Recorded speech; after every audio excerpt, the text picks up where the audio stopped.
안녕하세요. 행복한 안식일입니다. 혹시 이제 장로님 중에서 설교를 준비하시다가 이 말씀은 뺐으면 좋겠다라는 생각을 혹시 해본 적 있으세요? 자신에게 적용이 돼서. 제가 오늘 이제 사무실에서 이렇게 좀 정리를 하다가 이 문구는 빼고 싶은 거예요. 제가 오늘 이 말씀을 미리 드리는 것은 오늘 제가 이렇게 드리는 말씀이 우선은 이제 저에게 해당되고 또 우리 모두에게 해당된다는 그런 말씀을 드리기 위해서 서두로 말씀을 드렸습니다. 오늘 제목은 전신갑주입니다. 그냥 전쟁이라는 용어가 떠오르시죠? 네. 우리가 전신갑주는 평상시에는 잘 입질 않습니다. 평상시에는 일상복을 입고 일상적인 생활을 합니다. 제가 말씀을 준비하면서 이제 구약에 있었던 전쟁에 대해서 쭉 이렇게 살펴보니까 이게 잘 됩니다. 네. 이제 구약 전쟁을 딱 요약을 하니까 그 핵심을 뽑으니까 이거더라고요. 신명기 20장 2절 4절에 2절부터 4절에 그걸 제가 이제 제가 이렇게 성경절 그대로 다 쓰지 않고요. 이렇게 조금 정리해서 썼습니다. 하나님이 너희와 함께 하시고 하나님이 너희를 위하여 이거 죄송한데 이거 조금만 쳐주시면 안 돼요? 네. 하나님이 너희를 위하여 너희 적군과 싸우시고 하나님이 너희를 구원하시리라. 그러니까 전쟁은 누가 한다는 거죠? 하나님이 하신다는 거예요. 그러니까 이걸 이제 한 줄로 딱 요약을 하면은 우리의 승리는 전쟁에서 승리는 하나님의 임재와 능력에 달려 있다. 우리 능력이 아니라는 얘기죠. 자, 또 역대하 20장 13절에서 20절을 보면은 쭉 읽었는데 이제 그걸 이렇게 요약하는 것이 이 전쟁은 너희에게 속한 것이 아니요 하나님께 속한 것이라. 너희가 싸울 것이 없나니 여호와가 구원하는 것을 보라. 전쟁이 우리가 하는 전쟁이 아니라는 얘기죠. 그냥 우리는 하나님과 함께 있고 하나님이 싸우시는 것을 잘 구경하면 되고 하나님 편에 서면 되는 것입니다. 이제 다윗과 골리앗의 이야기가 사무엘상 17장 1절부터 58절까지 나옵니다. 여러분들이 이 얘기를 잘 아시기 때문에 제가 디테일한 것은 얘기하지 않고 그 중에서 중요한 성경절 몇 개만 제가 이렇게 뽑아봤습니다. 16절 그 블레셋 사람이 40일을 조석으로 나와서 몸을 나타내었더라. 26절 이 할례받지 않은 블레셋 사람이 누구에게 살아계시는 하나님의 군대를 모욕하겠느냐. 이게 다윗이 했단 말이죠. 37절 여호와께서 나를 사자의 발톱과 곰의 발톱에서 건져내셨은즉 나를 이 블레셋 사람의 손에서도 건져내시리이다. 39절 익숙하지 못함으로 시험적으로 걸어보다가 47절 여호와의 구원하심이 칼과 창에 있지 아니함을 이 무리에게 알게 하리라. 그리고 전쟁은 여호와께 속한 것인즉 그가 너희를 우리 손에 넘기시리라. 이제 이 정도만 읽어도 이 다윗과 골리앗의 오갔던 이야기 그 스토리를 다 아시겠죠? 자, 부조와 선지자 645페이지를 보니까요. 이제 다윗이 2세의 심부름을 형들이 잘 있나 확인하고 오라고 했는데 부조와 선지자는 이렇게 명확하게 기록하고 있습니다. 그러나 이 젊은 목자는 2세에게 알려지지 않은 보다 더 큰 사명을 위임받았다. 이미 가기 전에 이스라엘 군대가 위험 중에 있었고 다윗은 천사에게서 그의 백성을 구하라는 지시를 받았다. 그래서 쭉 그 다음에 다윗은 치욕과 분개함을 금치 못하고 이게 의분이 일어났다는 얘기죠. 이 할례 없는 블레셋 사람이 누구간데 사시는 하나님의 군대를 모욕하겠느냐. 큰 사명을 받고 갔기 때문에 이렇게 의분에 차서 담대하게 이야기를 할 수 있었던 것입니다. 자, 646페이지에 근데 사울이 했던 일은 오늘 이 다윗과 골리앗의 싸움인데요. 저는 관점을 어쨌든 골리앗은 믿지 않는 신자잖아요. 그러니까 다윗과 사울의 관점에서 제가 이걸 조금 조명을 해보겠습니다. 사울은 다윗의 뜻을 돌이키고자 노력하였으나 이 소년은 움직이지 않았다. 왜요? 사명을 받았기 때문에. 그는 여호와께서 나를 사자의 발톱과 곰의 발톱에서 건져내셨은즉 나를 이 블레셋 사람의 손에서도 건져내시다라고 말하였다. 이것은 그냥 내가 물매 한번 던져볼게요. 혹시 내가 잘 잡힌 맹수들도 잘 잡았었는데 혹시 모르지 않습니까? 이렇게 얘기한 게 아니에요. 다윗은 정말 자기의 경험과 확신에서 나온 그런 힘 있는 간증을 했던 것입니다. 647쪽에 왕의 갑옷을 소년에게 입히라는 명령이 내렸다. 그리고 이제 노트구, 갑옷, 왕의 검 이런 거 입고 차고 갔습니다. 이와 같이 차려입은 다윗은 그의 사명을 띠고 출발했으나 얼마 가지 않아 다시 돌아오기 시작했다. 근심스럽게 바라보던 사람들은 위험함으로 돌아온 것이라고 생각했다. 그러나 다윗은 이제 사울에게 간청하면서 익숙지 못하니 이것을 입고 가지 못하겠나이다. 대신 이제 막대기와 물매를 가지고 가겠다고 그렇게 말씀했습니다. 그리고는 골리앗을 향하여 너는 칼과 창과 단창으로 내게 오거니와 나는 만군의 여호와의 이름으로 내게 가노라. 전쟁은 여호와께 속한 것인즉 그가 너희를 우리 손에 붙이시리라. 이게 아까 역대하에 있었던 말씀이죠. 그러니까 우리 그 전에 있던 선지자와 그런 하나님의 종들이 이런 믿음을 가지고 싸웠거든요. 그러니까 다윗도 똑같이 지금 이 얘기를 하고 있는 겁니다. 그러니까 다윗은 부조들의 전쟁에 관해서 익히 잘 알고 있었어요. 그래서 정말 하나님이 함께 하시고 하나님께 모든 전쟁이 하나님께 속해 있다는 것을 알고 있었기 때문에 이렇게 이야기할 수 있었던 것입니다. 자, 근데 참 이제 이 구절에 감동을 받았는데 다윗의 음성에는 두려워하는 기색이 전혀 없었다. 1도 없었다. 그리고 그의 아름다운 얼굴에는 승리의 기쁨이 있었다. 그러니까 골리앗이 죽기 전에 나아갈 때 사울에게 말할 때부터 시작해서 나가서 옷을 벗고 하는 모든 과정에서 모든 사람들이 그의 아름다운 얼굴에는 승리의 기쁨이 있었다.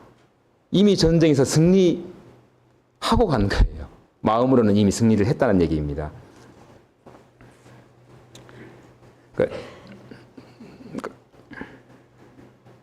자, 근데 저는 이제 이 사무엘상 17장 중에서 이 39절에 익숙하지 못함으로 시험적으로 걸어보다가,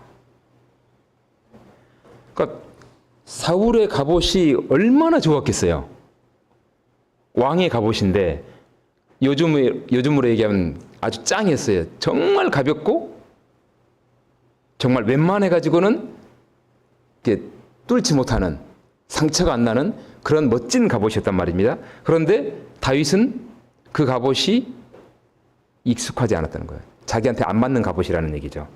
자, 익숙하다라는 이 표현은 의미는 참 편하다, 몸에 배어있다 이런 의미죠. 그럼 몸에 배어있다라는 것은 습관이 되었다라는 얘기죠. 그 습관은 결국은 품성이죠. 그의 익숙한 품성이라는 얘기입니다. 경험적으로 나온 품성.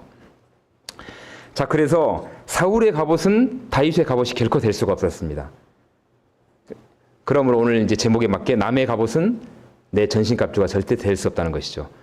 익숙하게 된 습관이, 품성이 나의 전신갑주다, 이렇게 이해를 하시면 되겠습니다. 자, 그러면은 이 전신갑주를 제가 이렇게 좀 나눠봤습니다. 사울이 입었던 전신갑주와 다윗이 입었던 것. 사울이 입었던 갑옷은 모든 사람이 보기에 정말 멋진 갑옷이었을 거예요. 근데 다윗은 보이지 않는 갑옷을 입고 있었습니다. 사울은 과시하는 갑옷을 입고 있었고 다윗은 이렇게 배어 있는 그런 품성의 옷을 입고 있었습니다. 사울은 눈에 보이는 신앙을 하였고 다윗은 평상시에 양을 정말 사랑하는 그런 마음을 가지고 있었습니다. 자, 사울은 확신도 없었어요. 그 에너신 다 읽어보면은 불안에 떨고 있었다고 했거든요. 그런데 다윗은 확신과 승리의 기쁨을 가지고 있었고, 사울은 자기만 살려고 했었지만 다윗은 목숨을 걸고 양을 살리는, 요즘으로 얘기하면 명품 옷을 입고 다녔습니다. 사울은. 그러나 다윗은 목자의 옷을, 양을 사랑하는 그런 목자의 옷을 입고 있었습니다.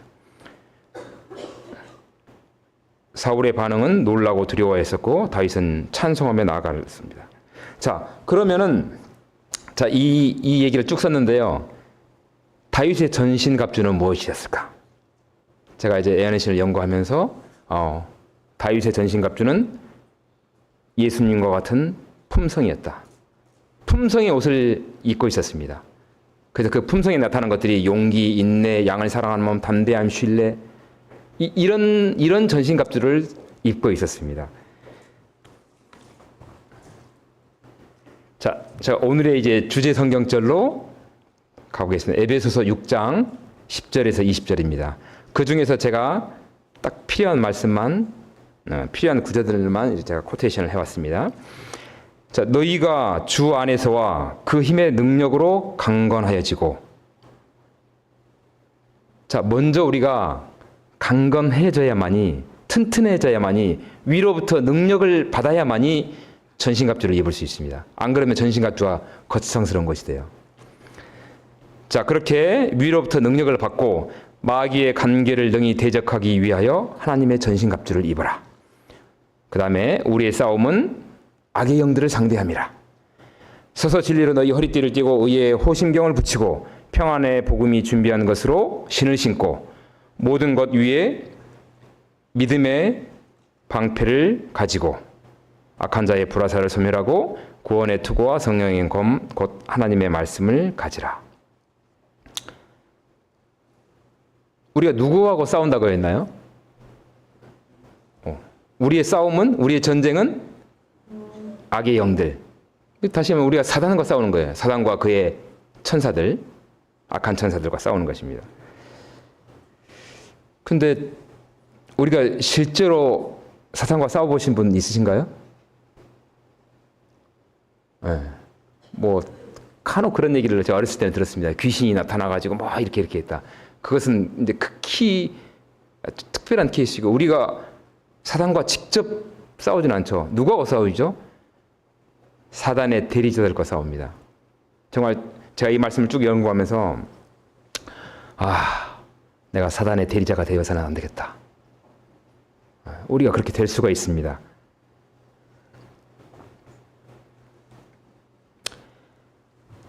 자, 그런데 이 전신갑주는 왜 입는 것이죠? 전신갑주는 전쟁에서 승리하기 위해서인데, 특별히 전신갑주를 입는 것은 적의 공격으로부터 내 몸을 보호하기 위해서 그러는 겁니다. 뭐 이렇게 하다 스치기라도 하면 상처가 나고 피가 나니까 그런 것들로부터 보호하기 위해서.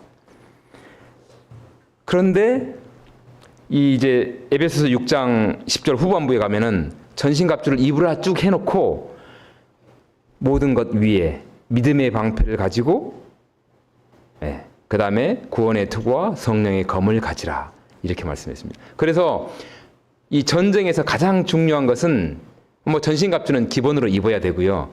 그 위에 믿음의 방패, 그러니까 방패와 투구와 검이 승리하는 데 필수 요소라는 것입니다. 그런데 저는 오늘 이제 구원의 투구와 믿음의 방패에 대해서는 중요하지만 생략을 하고요. 제가 성령의 검에 대해서만 말씀을 드리도록 하겠습니다. 우리가 전신갑주를 입었다고 전쟁에서 승리할 수 있는 것은 아닙니다. 그렇죠? 그러니까 축구에서 아무리 수비를 잘하고 골이 안 들어가게끔 잘 하더라도 결국 승리는 골을 넣어야만 이길 수 있는 것이죠. 마찬가지로 우리가 영적인 전쟁에 있어서도 적을 무찔러야 돼요. 검을 잘 사용을 해야 이길 수 있는 것입니다. 그러므로 이 검은 절대 장식용이 아닙니다. 이 사용법을 잘 익히고 잘 사용을 해야 돼요. 근데 이 칼을 잘못 사용하면은 아무 때나 아무 곳에서나 막 휘두르면 이게 살인의 무기가 되는 것이죠. 그래서 적재적소에서 적기에 잘 사용해야 됩니다. 그래야지 우리의 영적인 전쟁에서 승리할 수가 있습니다.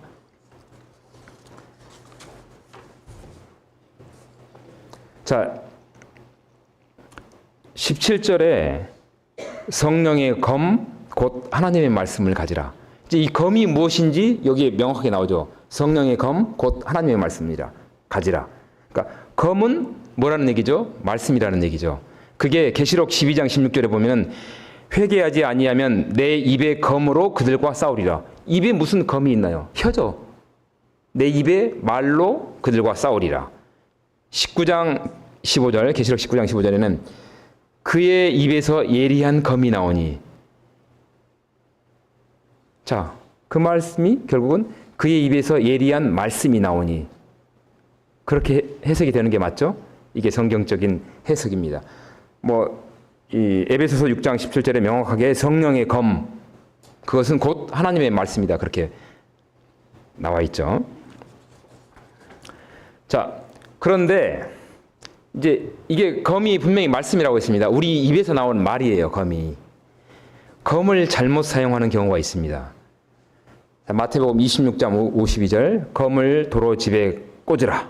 검을 가지는 자는 다 검으로 망하느니라. 그러니까 칼집에 도로 꽂으라. 칼을 사용하는 사람은 칼로 망한다, 이 얘기를 한 거거든요. 이 말씀이 언제 나온 말씀인지 아시죠? 그러니까 베드로가 예수님을 잡으러 온 그 사람들, 그 말고의 귀를 내리쳤잖아요. 그때 예수님께서 말고의 귀를 붙여주시면서 베드로에게 이 말씀을 하셨습니다. 검을 집어넣어라. 검을 가진 자는 검으로 망하리라. 이게 자기가 한 말이 부메랑으로 되어 돌아 자기를 다시 치는 경우가 많잖아요. 요즘 정치권에서 그런 얘기를 많이 하더라고요. 그래서 이 말씀을 가지고 잘못 사용하면은 남을 정죄하는 데 사용하게 되고, 남을 또 해치는, 상심하게 하는 그런 검이 될 수가 있습니다. 작년에 제가 이제 선악과라는 제목으로 말씀을 드렸었습니다. 잠깐 복습을 해보면 마지막에 제가 선악과를 먹으면 어떻게 된다겠죠? 벌거벗은 것을 느끼게 된다는 거예요. 수치를 느끼게 된다는 것이죠. 그래서 선악과는 결국은 수치의 지식이다. 선악과를 먹으면 벌거벗겨지게 되고 수치스럽다는 거예요. 치부가 드러나는 것이거든요. 그래서 우리가 선악과는 먹지도 말고 나눠주지도 말자. 심지어 받지도 말자. 제가 그런 말씀을 드렸었거든요. 그러니까 이 말씀은 이제 비난과 비방의 말을 하지도 말고 듣지도 말자. 이렇게 제가 결론을 내린 적이 있습니다. 이 말씀이 오늘은 이제 검에 적용을 하시면 돼요. 이 선악과라는 검을 사용하지도 말고 나눠주지도 말자. 이렇게 이해하시면 되겠고요. 자, 야고보서 3장 1절부터 18절에 있는 말씀을 또 요약을 하면은 혀는 곧 불이요. 불의의 세계라. 혀는 우리 지체 중에서 온 몸을 더럽히고, 이 말이라는 게 사람을 살리기도 하고 죽이기도 하는 것이죠. 그러니까 검이 어떤 사람의 손에 있으면은 사람을 죽이는 일을 하게 되고 도둑질을 하게 되는데, 하지만은 의사의 손에 있을 때는 사람을 살리는 것이 되는 것이죠. 자, 8절, 혀는 능히 길들일 사람이 없나니 쉬지 아니하는 악이요 죽이는 독이 가득한 것이라. 이렇게 무서운 것입니다. 이거 우리 힘으로 하기가 사실 힘들어요. 자, 근데 검을 이제 적절히 사용하는 경우가 있습니다.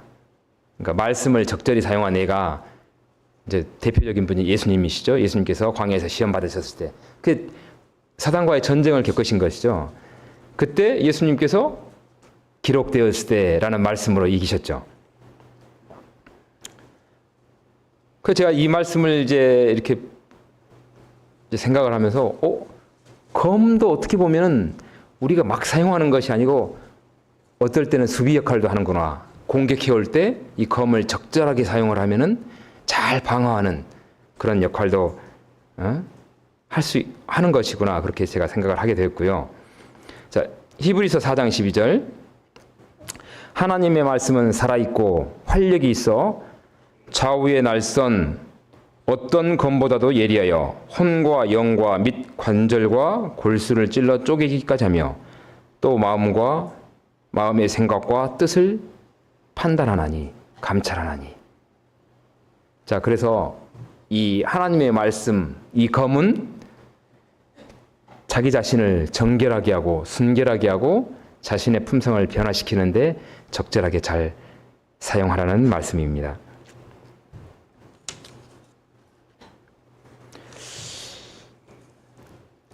이제 이 성경에는 하나의 원칙이 있거든요. 성경을 우리가 이해하는 그 포인트, 키워드 성경절이 몇 절이 있어요. 그 중에 하나가 마태복음 12장 35절에 마음에 가득한 것을 입으로 말함이니라. 그러니까 결국은 이 말은, 검은 어디서부터 사용된다는 것입니까? 여기서부터 사용된다는 거예요. 여기서 그냥 저절로 나오는 게 아니고요. 여기 이 앞니마, 생각에서 나오는 것이 말이라는 것입니다.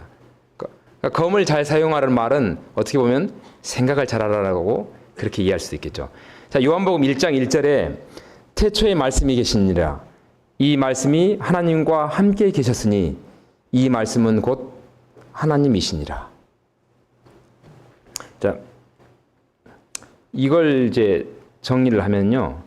하나님은 말씀이시다 그러죠. 이 말씀이 곧 하나님이시니라고 그러죠. 하나님은 말씀이셔요.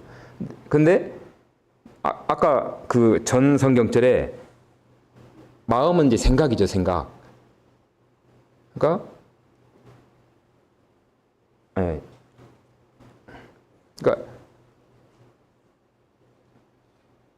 말씀이, 하나님의 말씀이 하나님의 생각이라는 것입니다.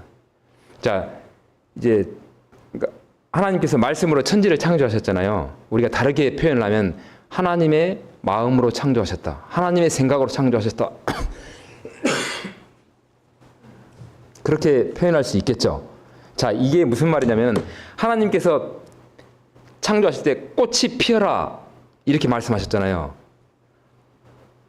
그냥 말씀하시는 것은 장미꽃, 튤립, 백합, 개나리, 진달래 이렇게 말씀하시지 않으시고 하나님께서 꽃이 피어라 이렇게 말씀하셨거든요. 그랬더니 어떤 결과가 생겼나요? 수천만 가지의 꽃이 생겨나고 피었습니다. 그 얘기는 하나님의 생각이 정말 다양하게 향기롭고 아름답고 그런 생각들로 가득 차 있으셨다는 거예요. 그러니까 꽃이 피어라 이 말씀을 하셨다는 것은 하나님의 생각 속에 그런 장미, 튤립, 백합 이런 모든 아름다움이 들어 있으셨다는 거예요. 그런 생각을 가지고 계셨기 때문에 꽃이 피어라라고 말씀하셨을 때 그런 것들이 하나님의 생각이 다 표현되어서 이루어진 것이거든요.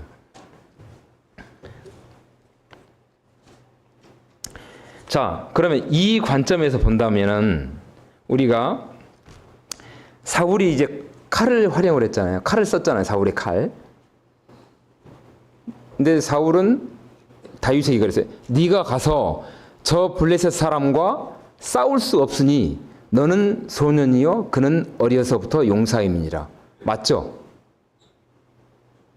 자기 생각을 얘기한 거예요. 사울은 자기 생각에 칼을 쓴 거예요. 자기 말을 한 거예요. 그런데 다윗은 뭐라고 했습니까?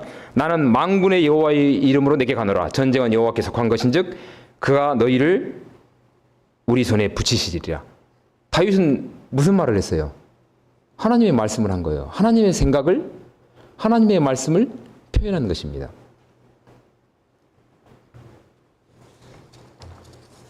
자, 다시 17절로 돌아가겠습니다. 성령의 검 곧 하나님의 말씀을 가지라. 자, 그럼 하나님의 말씀을 가지라, 이 표현은 하나님의 생각을 가지라라는 말과 같은 말이죠. 하나님의 말씀을 가지라, 하나님의 생각을 가지라. 자, 우리가 이제 생활할 때, 또 작은 시험들이 닥칠 때, 어려움이 있을 때, 이런 때 하나님은 어떤 생각을 가지셨을까?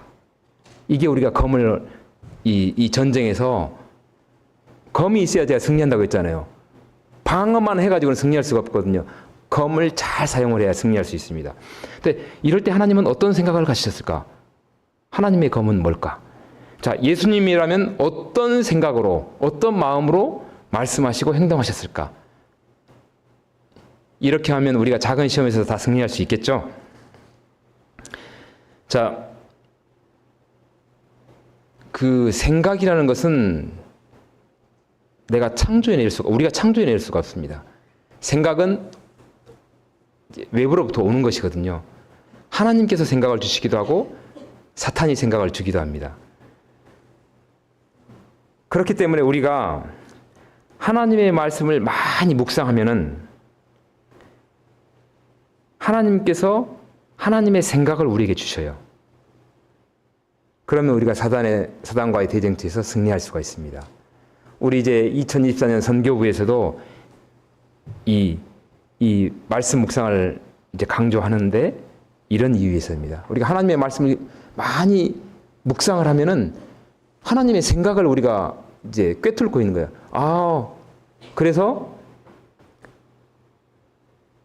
많이 묵상할 때 하나님께서 좋은 생각들을 필요에 따라서 우리에게 생각을 이렇게 불어넣어 주신다는 거예요. 생각나게 해주신다는 것입니다.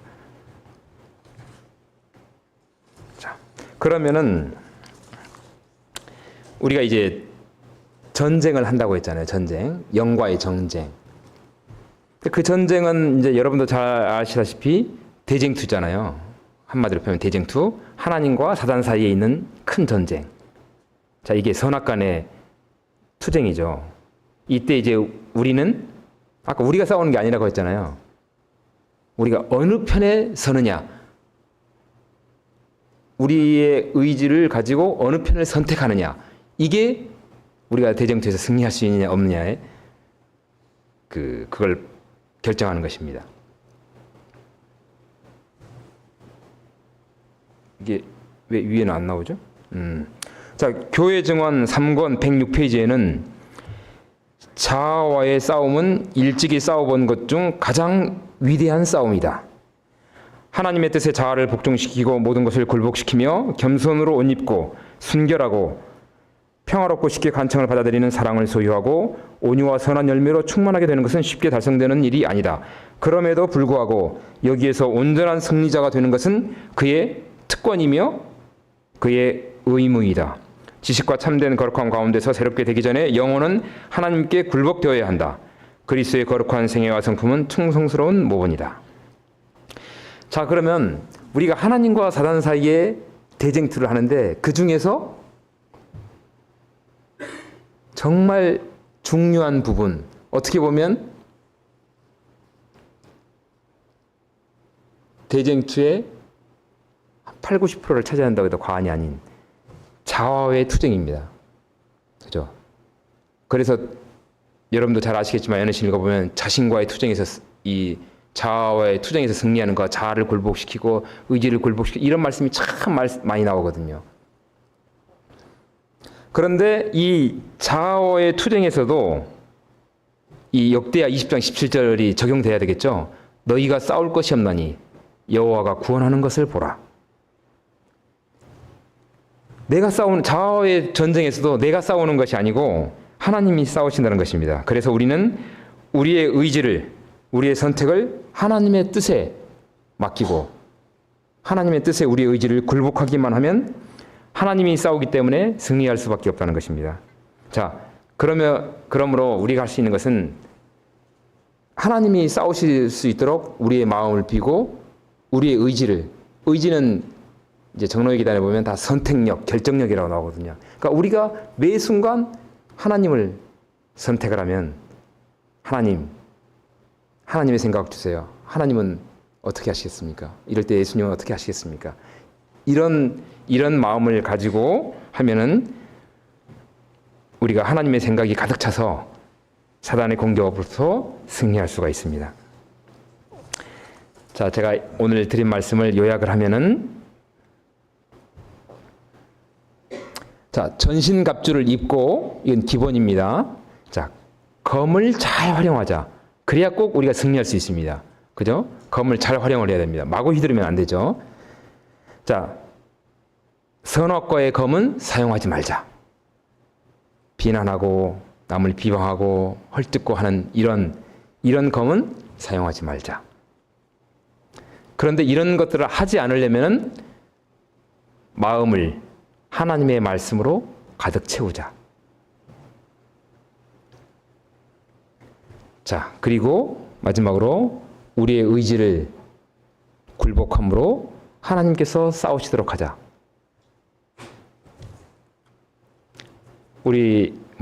저와 우리 모든 성도님들이 이 사단과의 투쟁에서, 대쟁투에서, 자신과의 투쟁에서 모두 승리하시는 저와 여러분이 되시기를 바랍니다.